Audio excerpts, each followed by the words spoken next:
Sebagian besar ekonomi masyarakat menurun di tengah pandemi COVID-19, namun tidak bagi masyarakat yang melihat peluang di sisi pertanian. Dan kini Tanamas Indonesia adalah salah satu contoh dari memanfaatkan lahan tidur menjadi lahan produktif, dan kini hasilnya bisa kita lihat dan kita akan memanen buah semangka di tengah pandemi.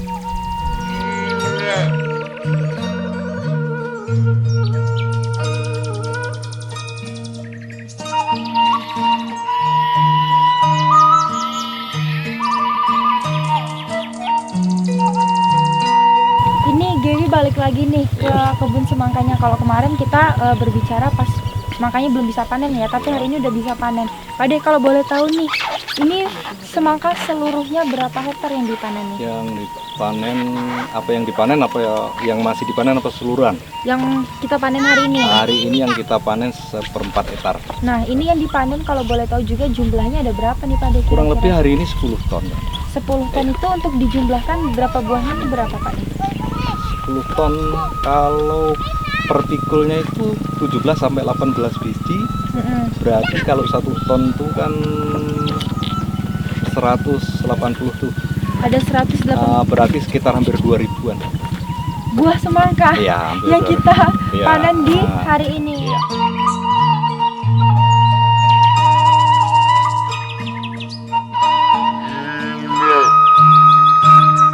Yang dipanen di saat hari ini itu yang dipanen dua-duanya atau? Dua-duanya sesuai dengan permintaan toke, Mbak. Tokenya ya. Jadi bisa dikatakan non biji sekitar 60%, madunya yang berbiji sekitar 40%. Jadi gitu. dari kalau 10 ton berarti 6 ton non biji, 4 tonnya yang 6 ton madu. Berapa yang ngangkut semangkanya? Mobil yang kelima. Mobil yang kelima. Dari jam berapa Pak De ngangkut? Mobilnya ini? Jam 8, Mbak. Jam 8 pagi ya? Iya. Udah mulai panen di hari ini kah atau kemarin sudah? Dari hari ini lah. Oh, baru hari ini. Karena hari ini pada dasarnya umur 58 hari. Berarti kurang dari 2 hari Pak De ya? Iya. Itu fungsinya untuk apa Pak De? Untuk mengantisipasi Mbak, karena kalau kita panen banyak, kalau sampai 60 hari, 1 hari nggak habis, ada kerusakan. Dari si semangka sendiri kalau ya? kita panen selisih 2 hari, kalau manennya sampai 3 hari berarti plus yang terakhir itu di hari 60 hari tersebut. Boleh dong ceritain atau mungkin kasih tahu ke teman-teman yang ada di rumah cara memanen semangka. Karena kan kata Pak De nggak sembarang orang bisa ya. Iya. Untuk menghemat supaya lapak itu tidak rusak, artinya kita harus berhati-hati. Estafet artinya. Dari satu yang kedua mungkin kita lempar, kita pegang berselisihan. Artinya tidak bisa langsung jatuh, itu rusak kakek kan. Jadi kita juga memprioritaskan toke, memprioritaskan juga di lapak sana. Kalau kita sembrono asal manen, di sana nggak tahan, nanti kasihan juga kan. Kalau ke sana nggak berjalan, artinya kita sebagai petani pun mogok di situ, tidak bisa kan. Yang jelas itu kita harus memperhatikan Mbak, bagaimana supaya semangka ini bisa awet dan higienis sampai ke tujuan. Dalam arti kan ini diambil tengkulak diambil tengkulak sampai nantinya ke lapak-lapak. Jadi kita harus antara petani, pengepul, lapak ini harus sinergi dalam artian.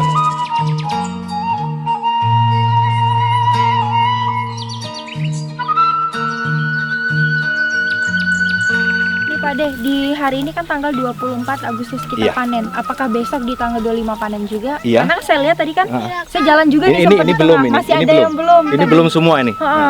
Ya tanggal 25 sampai ke 26 terakhir.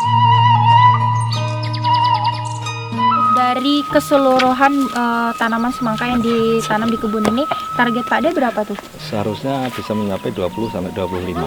20 sampai 25 ton. Tapi kan ini baru hari pertama ya panen. Ini kan dari 100% kurang lebih kan 40% yang sudah. Kira-kira tercapai nggak tuh Pak De 20 tonnya? Kalau 20 ton insya Allah. Kalau lebih itu bonus. Bonus dari Allah lah ya Pak De ya. Oke. Nah Pak De, untuk semangka yang sudah dipanen tersebut, ini sudah ada yang mengambilnya, si toke atau pengumpulnya? Tiap hari sudah ada. Insya Allah besok pun, ini pun nanti malam kemuat, besok pagi pun masih aktivitas masih ada.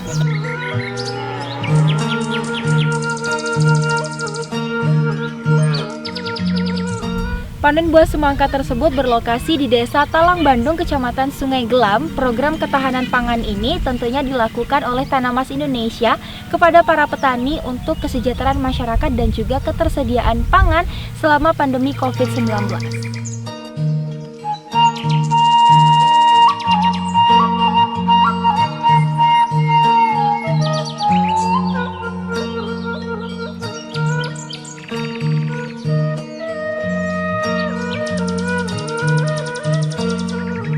Kami sebelum masuk ke PT Tanah Mas, kami sudah punya relasi, Mbak. Oke, berarti sudah dikecimpung di semangka ini kurang lebih hampir 7 sampai 8 tahun. Berarti pengalaman Pak Ade udah luar biasa tuh.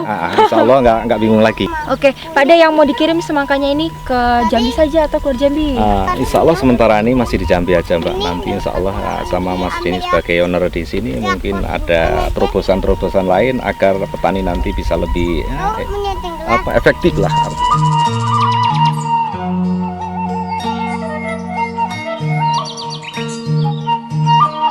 Kita berbicara mengenai harga nih Pak Ade dari semangkanya sendiri. Kalau untuk semangka yang beli langsung di kebunnya, ini berapa nih Pak Ade? Per kilo ya judulnya kan tetap per ton, tapi per kilonya 2.500 tinggal dikalikan.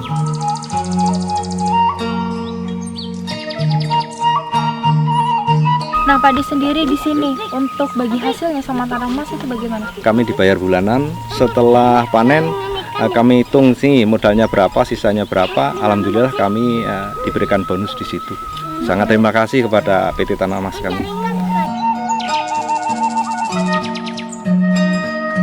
Oke Pak Ade, kalau untuk si semangkanya sendiri nih yang kita tahu kan dia tidak bisa berbuah 2 kali ya dalam satu lahan ini. Nah itu sistemnya gimana Pak Ade? Mau menanam ulang kah atau bagaimana? Sayogianya Mbak, setelah panen kita habis total, jadi kita bongkar total. Berarti 1 hektar lahan ini dibongkar habis semua? Iya, dibongkar total, kita baca lagi. Jadi alhamdulillah canangan beliau dari owner Mas Denny dari PT Tanah Mas, dari 1 hektar akan melebar 4 hektar. Insya Allah periode kedua. Jadi kita bongkar total, kita tambah sampai 4 hektar. Isinya semua si semangka. Semangka, iya. Itu Pak Ade kalau boleh tahu alasannya kenapa sih semangka sendiri itu tidak bisa berbuah 2 kali ya dalam satu bibit ini? Begini Mbak.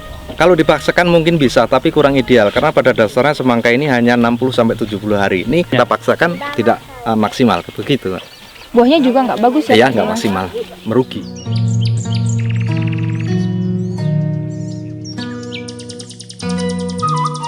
Pak Ade yang mau Gebi tanya Pak Ade, kalau untuk perawatannya nih setelah di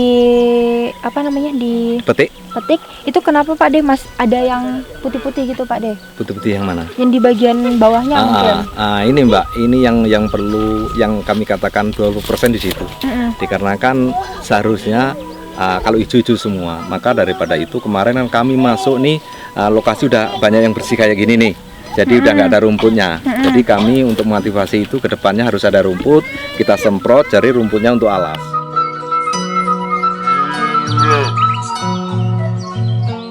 Satu lagi nih Pak Ade, untuk menanam buah semangka sendiri nih Pak Ade di sini itu kok saya lihat cocok ya lahannya atau memang karena si Pak Ade sendiri cara merawatnya yang berbeda gitu? Insya Allah cocok Mbak. Dari tanah di sini ya? Insya Allah cocok tanahnya dan untuk aplikasi untuk menanam ini Mbak, setiap pakar semangka saya kira sama aja, cuman lebih dan kurangnya hampir sama. Tapi Insya Allah memang mungkin ada nasib satu, yang kedua Insya Allah karena kepercayaan dari PT Tanah Mas kepada kita sudah sungguh-sungguh dan kita juga mengerjakan dengan sungguh-sungguh, inilah hasilnya kita nikmati bersama itu Insya Allah. Jadi kesinambungan apa? Jangan sampai ada dusta di antara kita artinya kan. Insya Allah seperti itu.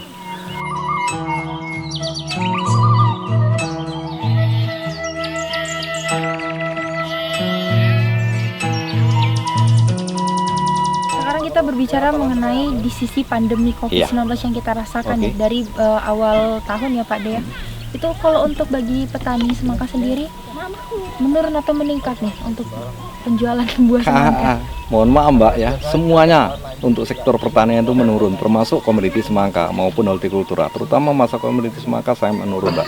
Boleh Pak Ade sebutkan nggak itu sisi dari mananya nih petani semangka pun ikut kena ya? Oke Mbak, termasuk dari sisi terutama bagaimana penjualannya agak menurun, terutama nih orang hajatan mengurang, bisa dikatakan hampir tidak ada, dari 100% mungkin 30% yang hajatan itu pun nyumput-nyumput tidak pakai cuci mulut mungkin kan.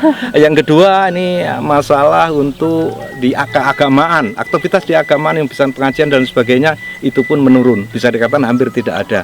Kumpul-kumpul pun tidak boleh. Tapi bagaimana lagi Mbak, kami namanya petani semangka, bagaimana ya harus kita terjunkan. Mudah-mudahan ke depan kami bisa diperhatikan terutama dari dinas-dinas terkait tersebut, terutama dinas pertanian, dinas ya pengembangan bagaimana supaya bisa berjalan sesuai dengan harapan kita itu Mbak. Baik. Oh iya Pak Ade, kalau untuk ini semangkanya mau dibawa kemana? Ini yang terakhir Mbak, ini mau dibawa ke kantor, artinya yaitu satu untuk konsumen, kedua untuk tetangga sedekat mungkin, karena ya itu ada sedekah di situ. Dari perkisaran 20 sampai 25 ton nih, sekitar 3,5 ton yang dikeluarkan untuk para konsumen dan juga tetangga sekitar kantor ya. Kesan supaya bisa senang, sama-sama senang dan sama mendoakan seperti itu ke depannya supaya hasilnya lebih banyak, lebih bagus.